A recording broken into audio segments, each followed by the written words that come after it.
Hi everyone. Today the Jcloud team is adding a new feature to Jcloud hosting, the ability to host Discord bots. This new section, which you can find in the bot hosting channel, will offer 5 plans: the free plan, the minimal plan, the medium plan, the large plan, the pro plan. Let's take a quick look at the free plan. With this plan, you can host 1 bot, get 2 backups, support for Discord Pi and Discord.js, 24/7 uptime, a powerful panel, SFTP access, and for the specs, you'll have 25% of the CPU, 6 GB of disk space, and 256 MB of RAM. Now let's see what the other plans offer. The other 4 plans are displayed on the screen, and you can select the one that best fits your needs. Now let's take a look at the process for hosting our bot. The first step is to go to the bot hosting channel.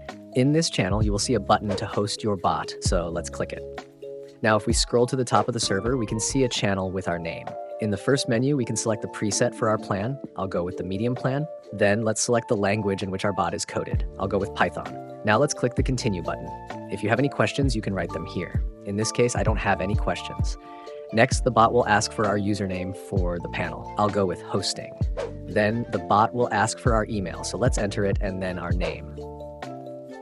Once completed, we have to select the number of months we want to pay for and the payment method.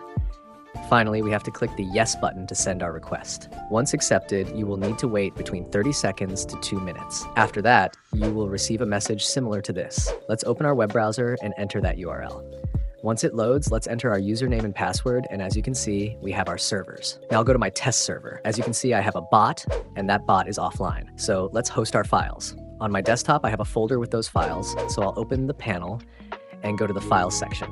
Here I'm going to choose Upload, and I'll upload both of my files. Once uploaded, I'll go to this section and click the Start button. This will install all the requirements listed in the requirements.txt file. And once completed, the bot will start. As you can see, the bot is now online, and if we write a command, the bot will respond. That's all for this video. If you want more details, you can join our Discord and check the updates channel. There, you will find a fully detailed explanation, and if you have any questions, you can open a ticket. See you in the next one.